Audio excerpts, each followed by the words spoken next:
Olá, povo de Deus, a paz do Senhor Jesus. Estamos iniciando mais uma escatologia pura.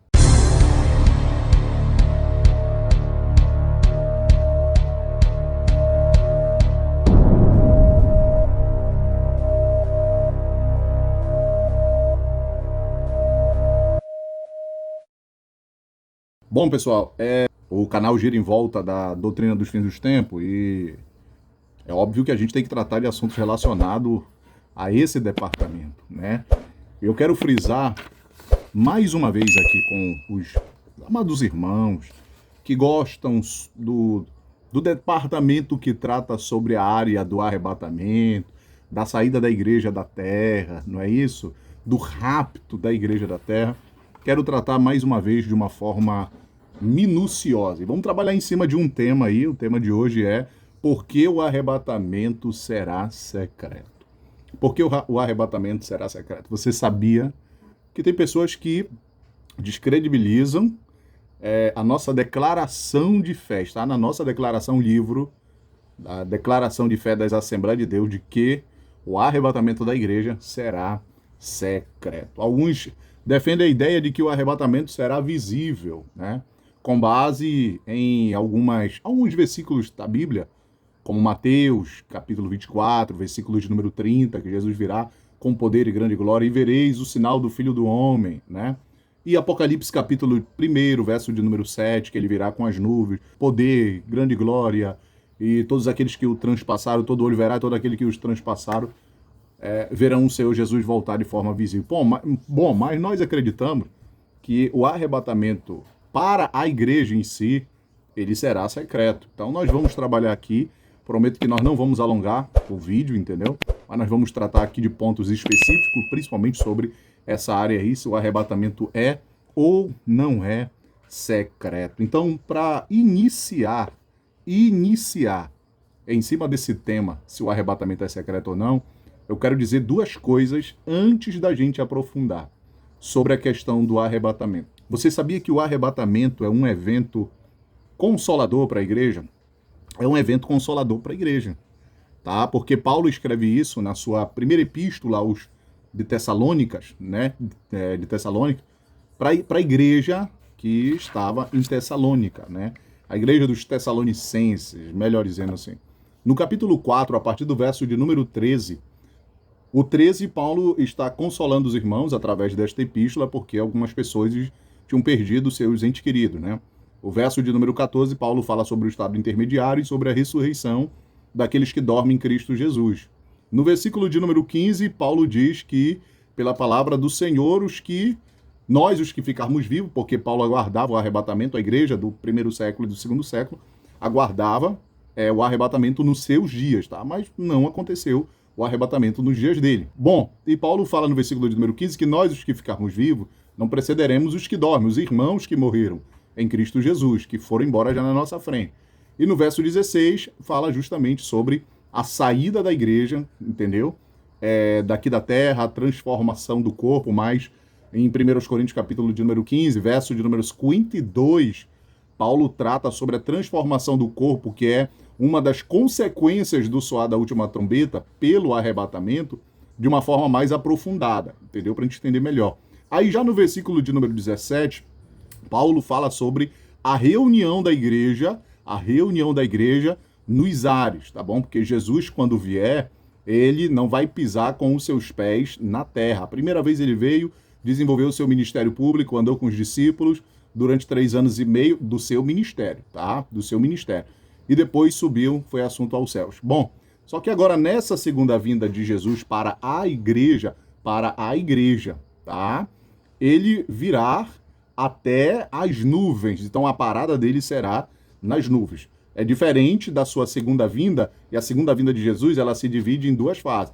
Primeiro uma para a igreja e outra com a igreja no final do período tribulacional, justamente para derrotar o anticristo, falso profeta, implantar o seu governo milenar, fazer juízo com as nações, entre as nações, separar os bodes das ovelhas, como está em Mateus capítulo de número 25, né? E assim, e o versículo de número 17 fala justamente do nosso encontro, o encontro da igreja até os ares, tá? Que bênção isso daí. O verso de número 18, Paulo diz, portanto, consolai-vos uns aos outros com estas palavras. Cara, que palavra é essa extraordinária? A doutrina do arrebatamento, como eu costumo dizer, ela deveria ser uma prioridade, principalmente nos nossos dias, porque é algo confortador, é algo que consola, entendeu? Os nossos corações. Então, quero abrir aqui um parênteses aqui para destacar que o arrebatamento é um evento consolador na vida de todos aqueles que aguardam a bem-aventurança, né, da nossa esperança, como disse Tito na sua epístola, no capítulo de número 2, né, onde ele fala, Tito, capítulo 2, versículo 3, ele diz, aguardando a bem-aventurada esperança e o aparecimento da glória do grande Deus e nosso Senhor Jesus Cristo. Então, o arrebatamento também é uma bem-aventurança também para o crente, também é um evento abençoador, porque é o evento que arrancará a igreja antes do juízo que será sancionado por Deus no período tribulacional. Bom, agora, por que o arrebatamento ele será secreto? Por que o arrebatamento será secreto? Primeiro, por quê? Porque o arrebatamento da igreja ele é pré-tribulacional. Pré-tribulacional. Como assim o arrebatamento da igreja é um evento tribulacional? Porque olha o que diz em Apocalipse 3, versículo 10. Como guardastes a palavra da minha paciência, também eu te guardarei da hora da tentação, que há de vir sobre todo mundo, para tentar os que habitam na terra. O arrebatamento da igreja, nós acreditamos como assembleianos, como pré-tribulacionista que somos, que defendemos a linha de que a igreja será arrebatada muito antes da grande tribulação, tá bom? E algumas pessoas aí que defendem a ideia de que a igreja passará pela grande tribulação, defendem o argumento de que a igreja agora atual não é melhor do que a igreja do passado. A igreja do passado, do primeiro e do segundo século, foi uma igreja bastante martirizada, bastante perseguida. A igreja do primeiro e do segundo século sofreu muitas e graves oposições. Muitas pessoas morreram, muitos crentes realmente morreram. Só que nós não podemos comparar a tribulação que os nossos irmãos que foram martirizados passaram com a grande tribulação mencionada por Jesus em Mateus 24, versículo 21. O que Jesus diz lá em Mateus, capítulo de número 24, versículo de número 21, que é para nós entendermos melhor sobre o nível de tribulação que vai acontecer quando a igreja for arrebatada. Olha o que Jesus diz, Mateus 24, 21. Porque haverá então grande aflição ou grande tribulação, como nunca houve, já está caindo por terra aqui o argumento pós-tribulacionista, como nunca houve desde o princípio do mundo e até agora, nem tampouco haverá jamais. Olha o 22. E se aqueles dias não fossem abreviados, nenhuma carne se salvaria, mas por causa dos escolhidos serão abreviados aqueles dias.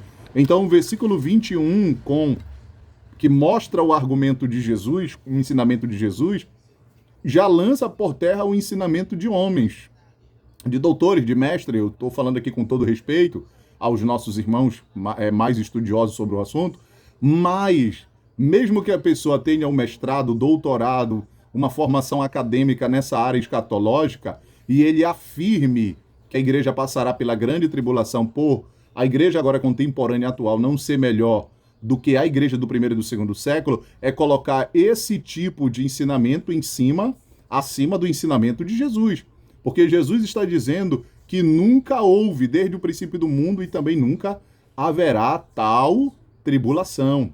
Então, não se trata de jogarmos na balança qual a igreja é melhor, qual a igreja é a mais querida, qual é a igreja que é mais queridinha de Deus. Isso não invalida a tribulação, as perseguições que a igreja passou nos primórdios, ou seja, no começo, né, de suas missões primitivas, os seus ataques, as suas oposições, seus martírios. É óbvio que a igreja nos dias de hoje não passa, né, pelo martírio que a igreja do primeiro e segundo século passou lá, apesar que há em alguns lugares, em alguns países aí, extremamente fechado, intolerante ao cristianismo, muitas perseguições contra o povo de Deus.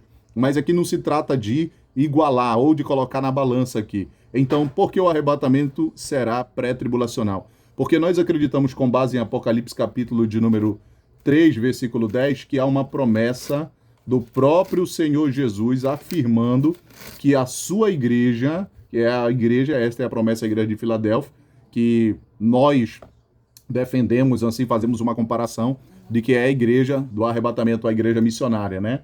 Porque diz no verso de número 10 que aquela igreja guardava a palavra da sua paciência e por conta disso ela seria extraída, seria retirada da hora ou não na hora. Então esse texto precisa ser interpretado com muito cuidado, porque Jesus não está dizendo que a igreja será arrebatada na hora, mas sim da hora da grande tribulação. É como se algo fosse acontecer agora, nesse exato momento, tipo um acidente, a pessoa está passando numa rua e de repente vê um carro desgovernado e alguém puxa pelo braço daquela pessoa porque percebeu que aquele carro ia atropelar, ia pegar, né?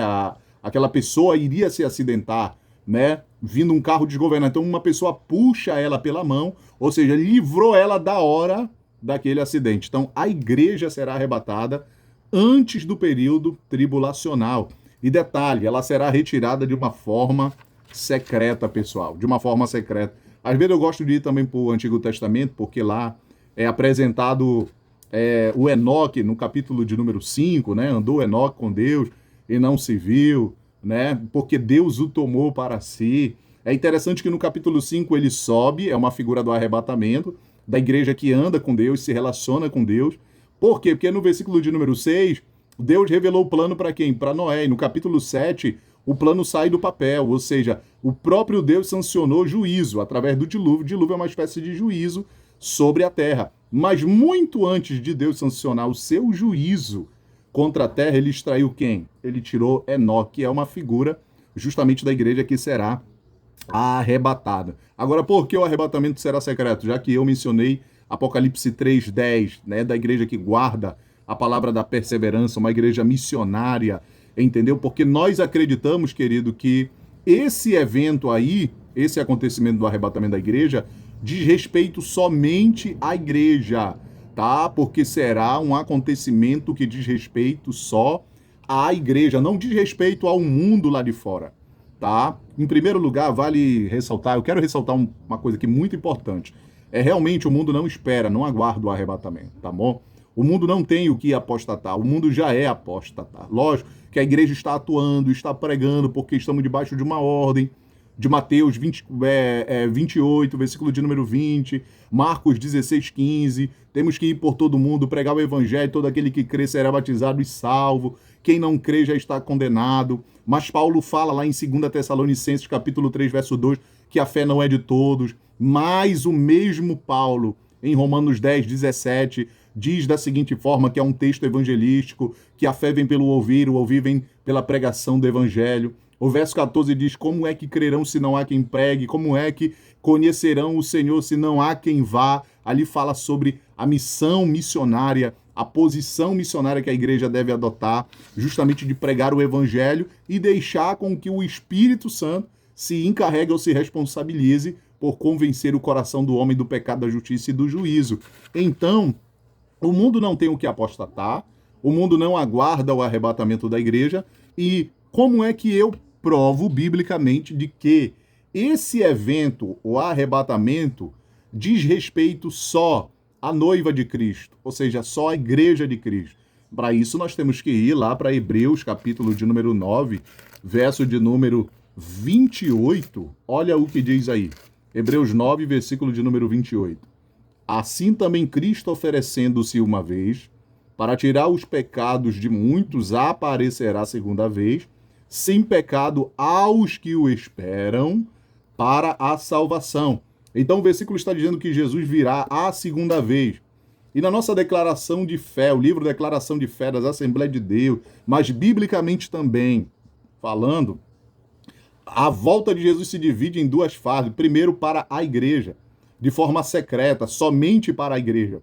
E a sua segunda fase é com a igreja, onde seus pés, conforme Zacarias 14, pisarão o Monte das Oliveiras, aonde ele subiu, aonde foi a sua ascensão, aonde ele subiu, né? Aonde só os discípulos tiveram oportunidade de contemplar aquela maravilha, né? Jesus subindo aos ares. Então o versículo está aqui justamente fortalecendo uma esperança, uma viva esperança no nosso coração, que ele aparecerá a segunda vez sem pecado, aos que esperam para a salvação.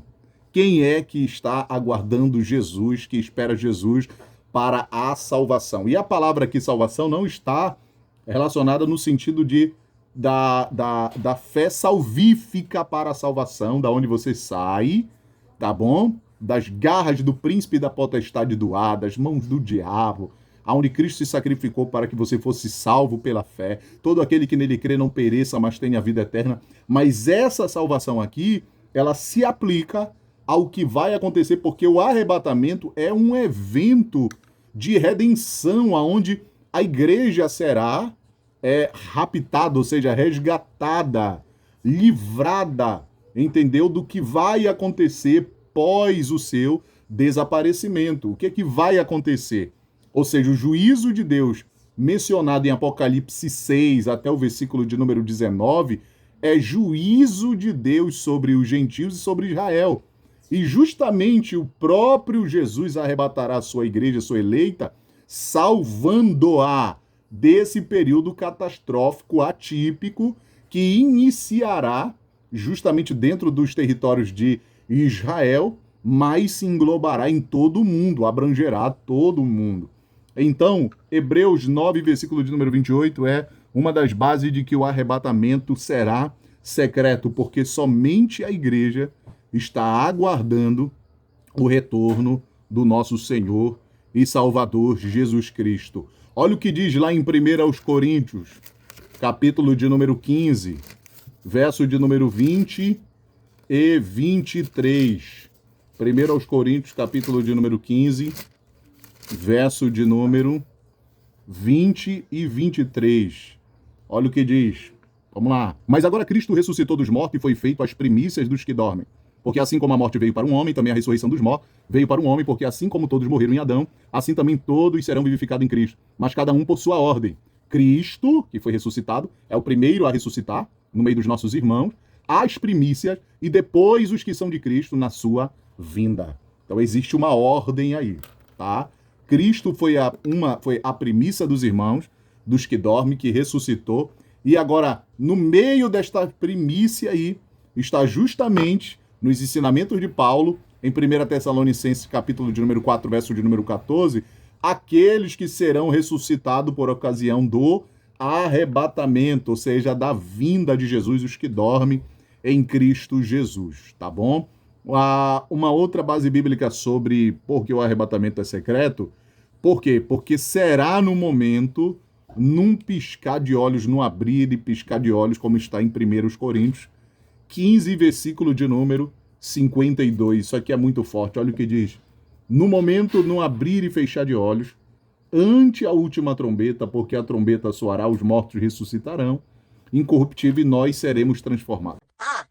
Mas pastor Rafael, esse versículo de número 52 diz respeito à transformação do corpo glorificado que nós receberemos. João fala isso na sua primeira epístola, no capítulo de número 3, que nós seremos assim como ele é. Mas vale ressaltar uma coisa, que realmente o versículo 52 fala sobre a transformação do corpo. Isto é verdade, fala sobre a transformação do corpo. Mas a pergunta reflexiva é, a transformação do corpo, receberemos um corpo de glória, não um corpo cheio de ignomínia, não um corpo corruptível, não um corpo mortal, mas sim um corpo imortal, um corpo incorruptível. Isto sucederá quando? Porventura não será no soar da última trombeta, por consequências do arrebatamento? É óbvio que o versículo de número 52 aqui está falando do arrebatamento purinho, meus amados irmãos. Mas anteriormente, o que Paulo diz? No momento, no abrir e fechar de olho ante a última trombeta, a iminência do arrebatamento é exposto aqui na doutrina do arrebatamento, da transformação do corpo, pelo apóstolo Paulo no versículo de número 52, no momento. Ou seja, é algo que vai acontecer a qualquer momento. Iminência, algo que vai acontecer a qualquer momento. Mas, como vai acontecer a qualquer momento? Somente o povo de Deus está pronto, qualificado, preparado para o arrebatamento secreto. Tem uma base bíblica aqui que particularmente eu amo ela, muito forte, que está lá em 1 Coríntios, capítulo de número 15 também, Olha o que diz o versículo 15, tá? Que fala sobre a ressurreição de Cristo.